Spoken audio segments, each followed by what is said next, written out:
Good afternoon, and I want to thank everybody for being here today. It's been a busy few weeks here in Missouri. Our state's bicentennial is right around the corner on August the 10th. The First Lady and I have had the opportunity to begin the Bicentennial Tour across the state last week. We were able to visit several small towns along U.S. Highway 36, and the Bicentennial inaugural parade and ball are on September the 18th, and we want to make sure that the public are invited to attend that occasion because it will be outdoors for the first time in our state's history.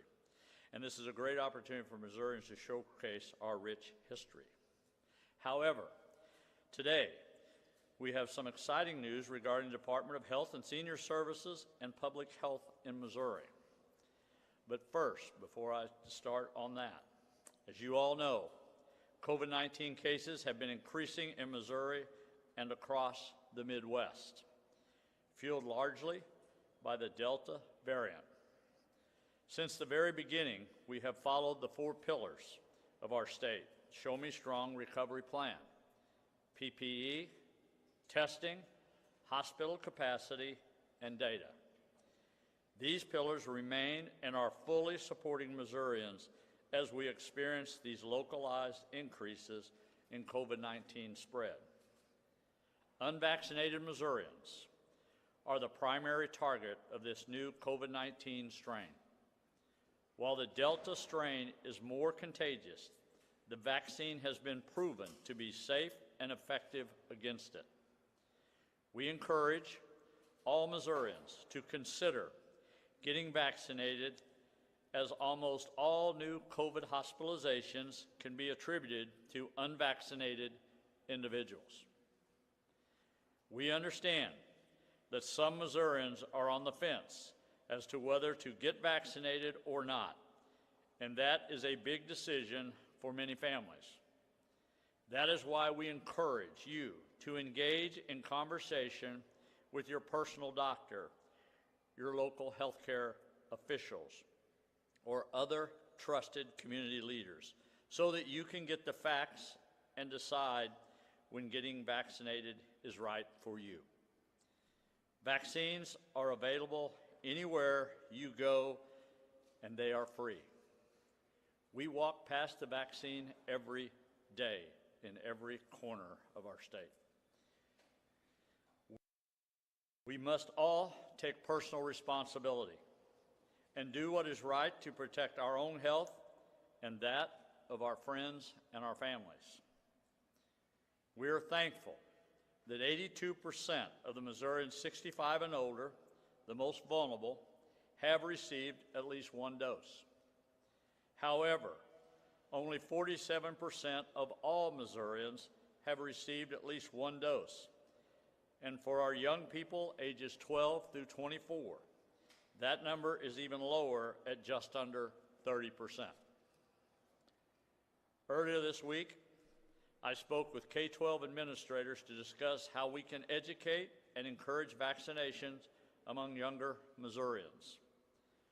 One of the best ways we can move the needle is by having trusted community voices relaying complete and fact-based information to those who you look up to.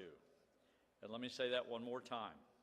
One of the best ways we can move the needle is by having trusted community voices relaying complete and fact-based information to those who look up to them. Our work on the front continues, but these efforts appear to be working, with vaccine uptake increasing across the state. And when I say that, I want to be clear that we were vaccinating somewhere around 45,000 a week. That number has now closer to 70,000 a week in the last 3 to 4 weeks. We do know that we're getting more requests on vaccine across the state, and people are utilizing the vaccine. To assist our efforts, we are announcing a new COVID-19 vaccine incentive program in Missouri. The Missouri VIP campaign will give vaccinated Missourians a shot at winning $10,000. The first drawing will take place on August the 13th and occur every 2 weeks until October the 8th. Entries will be divided into 3 categories: red, white, and blue. The red category includes Missourians age 18 and up who receive at least 1 dose after July the 21st. The white category includes Missourians aged 18 and up who have received at least 1 dose before July the 21st. And the blue category includes Missourians ages 12 to 17 receiving at least 1 dose at any time. Additionally, local public health agencies will receive funds to provide up to $25 in incentives for each individual that chooses to get vaccinated. These incentive programs will complement the state's existing $5 million education campaign, which helps Missourians get the facts on the safety and effectiveness of the vaccine and how to access it. We are hopeful that together these programs will encourage Missourians to explore every opportunity available to get vaccinated. Before I get ready to introduce the new director, let me just say this to Missourians that are out there that's listening. I ask you to turn off the clutter, the doom and gloom scenarios that are out there across our state. All the misinformation is out there. All the people that have a political agenda to talk about this virus. And I ask you to go to your healthcare leaders in your communities, to the people you trust, to your doctors, to your clergies, to people you know that will give you good information and be able to make your judgments on getting a vaccine. I encourage you to do that and then make your decision for you and your family. But that is the way the Missourians will get this done. And I'm dependent on you and your families to make the right choices. We know right now there's going to be a hesitancy, whether it's in Missouri or any other state. But we also know there's people on the borderline whether to get it or whether not. But all the confusion, all the misinformation that's out there today, I encourage you, talk to your doctor, talk to the health experts in your communities that are truly on the front line and talk to them and try to make your decisions from that information.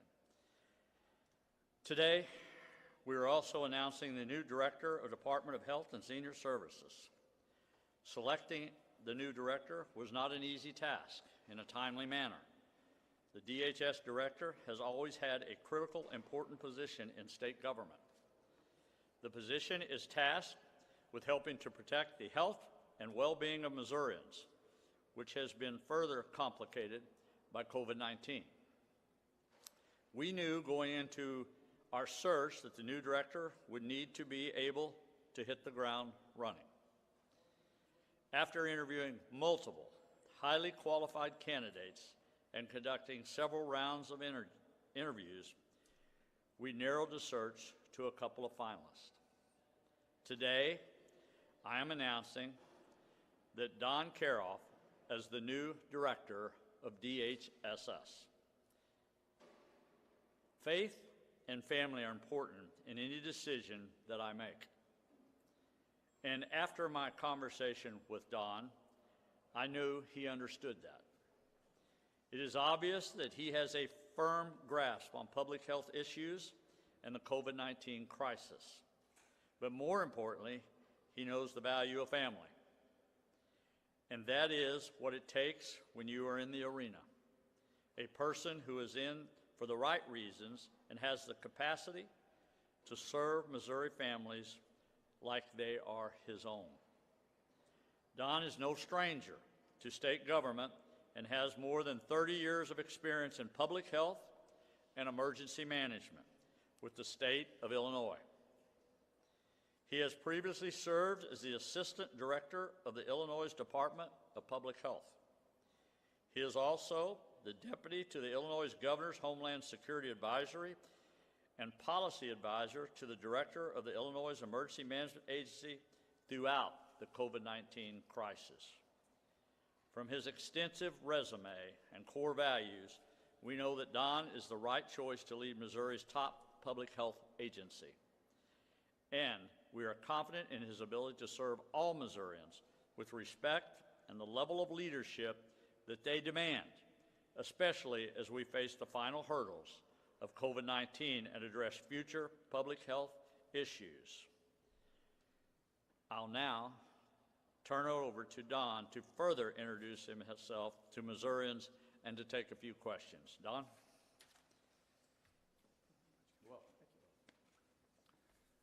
Thank you, Governor. It is an honor and a privilege to be the next director of the Missouri Department of Health and Senior Services. For me, this is, as the director mentioned, a long road. I have been in state government, the public sector, my entire life. I understand the values that as a public servant we must uphold throughout our career. When being interviewed for this position, it was an easy choice to accept the appointment. This is a governor's office that is committed to the citizens of this state. It was apparent from the first time we met that our mission was the well-being of the citizens of Missouri. I believe my qualifications will well serve Missouri.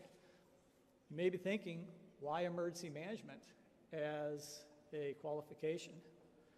But today's public health requires someone to be able to make quick decisions, be able to weigh all the options, and be able to arrive at a decision to protect the public's health.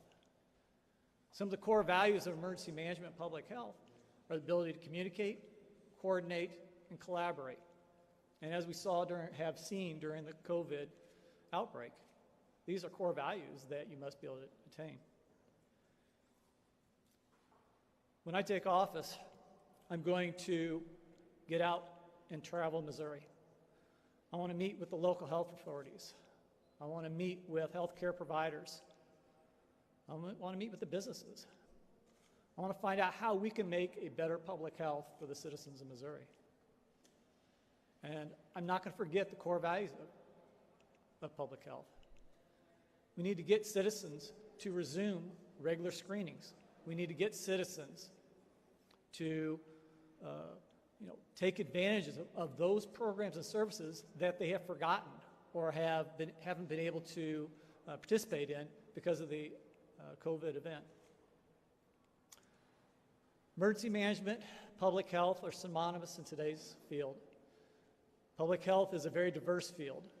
We deal with regulation, we deal with infectious disease outbreaks, we deal with other issues that impact the public's health.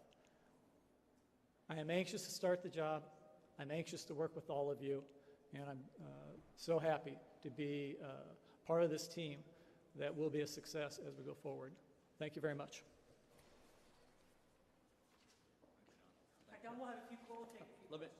Let me just make couple of things clear to the media here today, too. Robert Nodell's here, too, if there's any more technical question we ask. One of the things on the incentive program I just would like to mention, they will make themselves available for more in-depth questions on the incentive process, that you'll all have an opportunity to do that. I think that'll happen in the next, maybe tomorrow or sometime, but they'll have a web site that you'll be able to go in there and ask all the questions you want to ask, and they'll make sure they answer all your questions, just so you know that today. So with that, I'll let Don answer a few questions. We're going to take a couple of questions. Yes, Don, take a couple of questions, please. Use the microphones, Kirk. I haven't seen the press release yet, so I don't have a breakdown on your prior job. Were you at Department of Public Health and Emergency Management, and if so, how long at each, and what was the most recent? Yeah, I started my career in 1987 with the Illinois Emergency Management Agency. Went to the Illinois Department of Public Health in 1994. At that time, I was responsible for creating an emergency preparedness system within public health because that was a new topic. Went back to the Emergency Management Agency in 2003. Came back to the Illinois Department of Public Health in 2016 to serve as Assistant Director of the Department of Public Health. In that role, I served as the Chief Operating Officer for the agency, overseeing the 1,200 employees and over 100 programs within Illinois in public health. It's nice to know that when talking with the administration and looking at the state of Missouri, how similar they are in the demographics and the type of programs that are run. So this is going to be a seamless transition coming into this position. Jessica? Hi, Don. Oh, I'm over here. Hi. Nice to meet you. So when you look at Missouri and its public health, what is one area that you think the state really needs to improve on? And then that same question with COVID-19, what is that one area we need to improve on as well? Well, we need to improve on, what every state needs to improve on, is vaccinations. The question comes up, how can you improve the public health system with COVID? Get vaccinated. I think the governor was quite specific, is that people need to get the right choice. Don't look at social media. Go to the trusted agents to be able to find the right answers about vaccines, and that's the answer. That's what we need to push. Overall, for public health, I want to get back at the local level. I want to work with local public health hospitals to have a good ground understanding of what are the issues in facing them.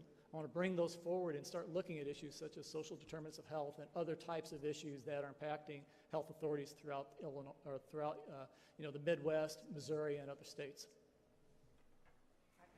Missouri is, currently a hot spot for the Delta variant. We're seeing cases rise nearing peaks of last fall. When assessing Missouri's pandemic response, is there anything you would have done differently? No, and that's one of the things when we talked very early on, is that Missouri has done a great job following CDC guidance. This all comes back to people need to get vaccinated. It's a clear answer. People need to get vaccinated.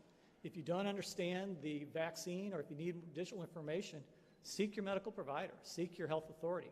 They can give you the answers to get vaccinated. So the answer to your question is no. I think Missouri has followed the CDC playbook, and my job is to come in here is to build upon that and see what other things we can do to help increase the preparedness and the ability for Missouri to respond to COVID. All right, one last question for Don. Jeannie? Outside of COVID, Missouri ranks in the bottom 10 of states for a number of various health outcomes, such as heart disease, cancer deaths, maternal mortality, stuff like that. What are your plans for improving those kinds of outcomes? Preventative care is probably my pet project. We need to get out there. Most of the problems that we have is just lack of information. We need to make sure that health authorities across the state have the information to engage their citizens and make sure they have proper care. We need to look at, one of the things we did in Illinois is look at having health departments work together. So if one health authority had issues with any aspect of the program, how can we work through a mutual aid as bring health departments together to help each other out? But yes, we need to take a holistic look at the public health system. That was going to be my plan on day one, is come back and take that holistic look at the assessments that have been done across the state, look at the data, bring it back together, and bring together the subject matter experts, work as a collaborative team, building upon my emergency management background to be able to have a course future.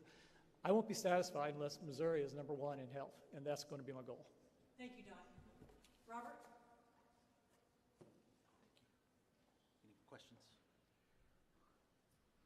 There's been some little bit of uncertainty and confusion in the last couple of days regarding the status of the alternate care site that Springfield Greene County Health Department requested. Can you provide some clarification on what the status of that is? Will that site be set up? Do you know what the timeline is on that right now? Yeah, we received we received a formal request from Springfield and Greene County for establishment of an alternative care site on the 19th of July was when that was received. We have been in consultation with FEMA. This request is being spearheaded at the state level by the State Emergency Management Agency as opposed to DPS, but jointly we've been in touch with FEMA as well as the U.S. Army Corps of Engineers and continue to work on the logistics of that request. So to be clear, that request has not been rejected by the state? That request has never been rejected.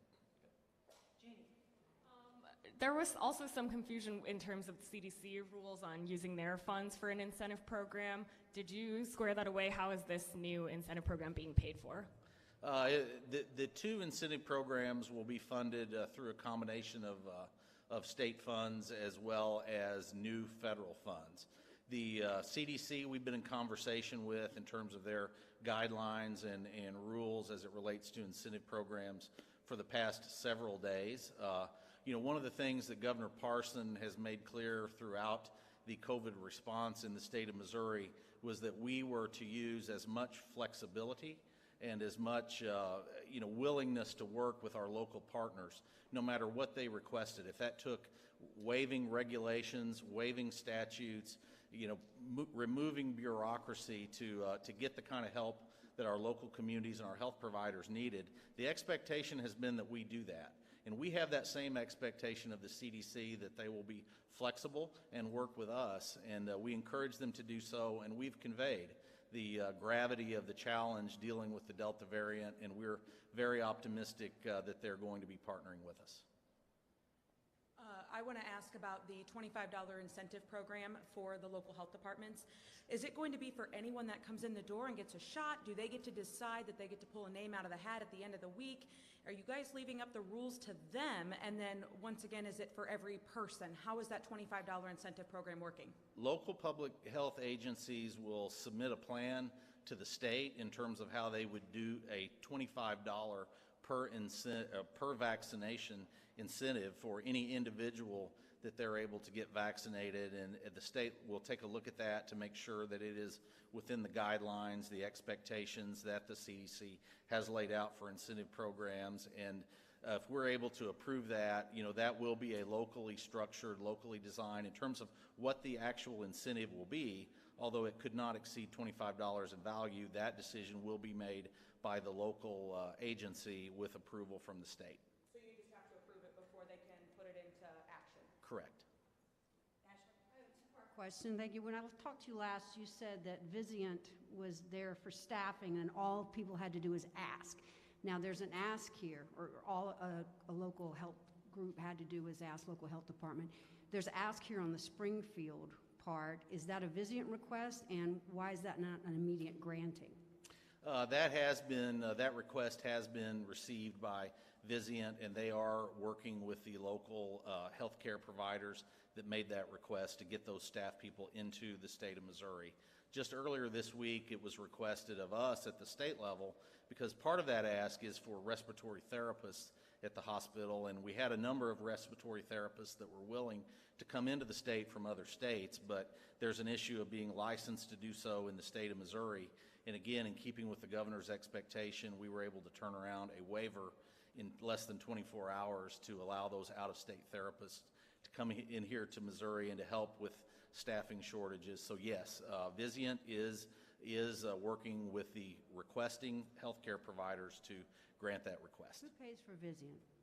That the Vizient master contract, and so the prioritization that Missouri has to bring Vizient staffing in the state is a master agreement that the state has with Vizient. However, the individual hospitals that are critical access facilities are eligible for 100% reimbursement from FEMA for that. So FEMA and the federal government, is our expectation, will be funding that staffing. My final question, Jessica. All right, thank you. Hi, I'm Sarah over here. So when it comes to how did you guys determine that this would be the best vaccine incentive program for Missouri, and do you think it will be successful at increasing the state's vaccination rate?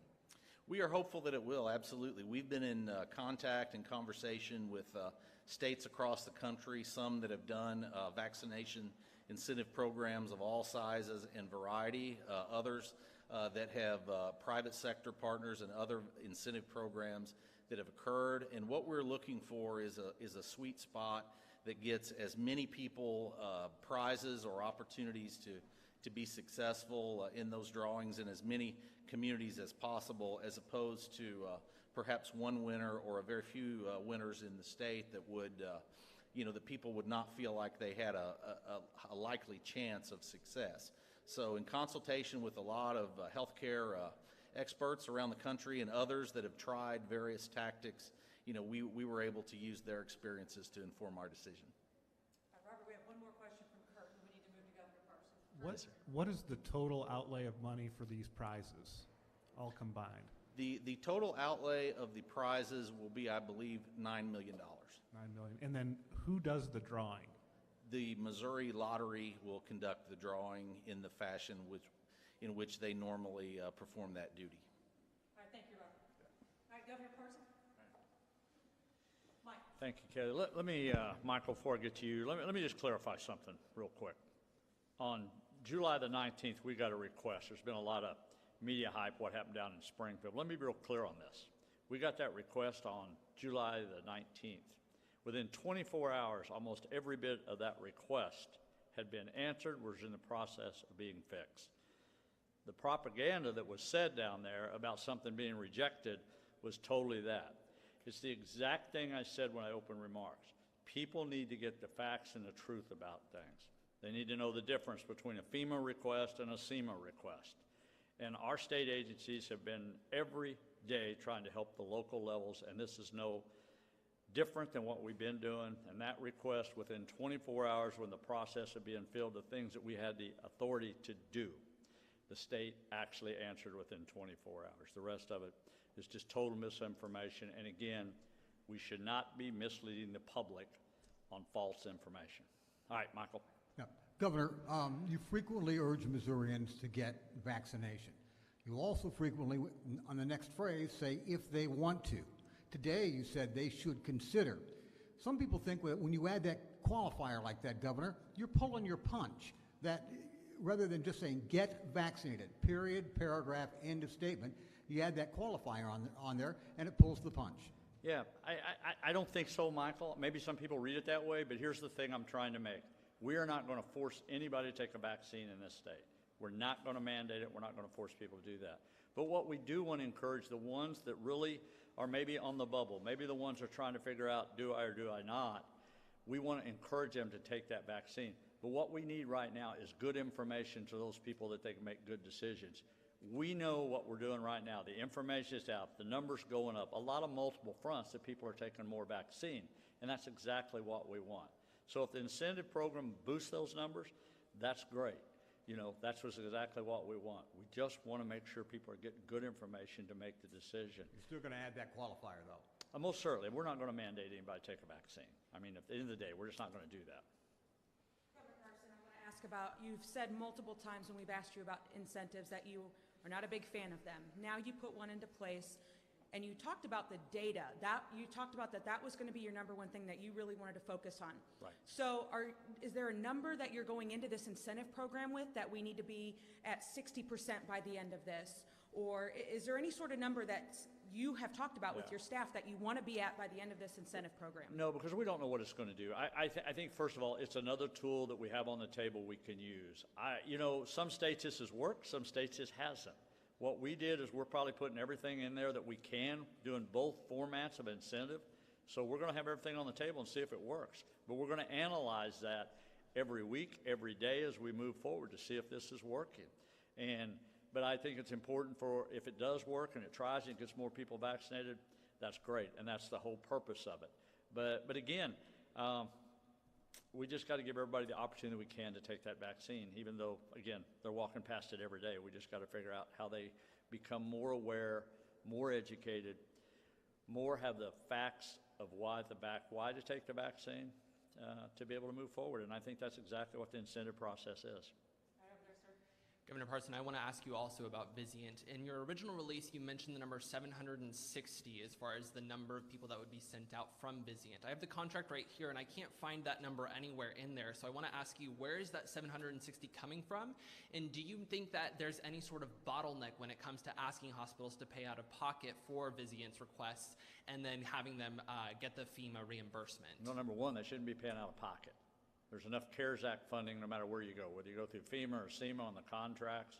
If they had to buy into a certain portion of it, if the state was paying 80% of it or 75, whatever percent of it is, I would think they could take their care funding on the local level of the hospitals and utilize it. So I don't think anybody's out of pocket per se with the money that we have there. Vivient's been around here for over a year. They've had the opportunity to use those resources, and now they can even use the FEMA money to get fully reimbursed to use those contracts. So I think if they need resources, they have the opportunity to do that. And my understanding is they are more capable than bringing in those healthcare workers to handle the backlog that you have right now and help with their local healthcare workers. And the 760, where is that number coming from? I'm not sure 760. In the original release from December, it says that Vizient will deploy up to 760 staff members, but that's not mentioned in this contract anywhere. Was that just a discussed number? I think it'd be on a need basis. What do we need to do that's out there? I don't know. We need 760 people to come in here right now. You know, I think, again, the hospitals are going to make that request and put their applications in, and then we'll decide what that number is. I don't know what that number is right now, and I don't think any of us do. You know, we're still dealing with COVID-19 with this Delta variant. We don't know what's going to happen 30 days from now. So that number could surely change by the time you first start it till it finishes. We just don't know that. We have time for two more, Governor Parson. Okay. Governor, there's been a lot of campaign leaders across the state, community leaders going door to door to kind of campaign for people getting vaccine. Do you think that's an important part of this, and do you think you're in support of that? Let me be clear on that. I think for the local areas to go out there and explain to people about the vaccine I'm supportive of that. I am fine with that.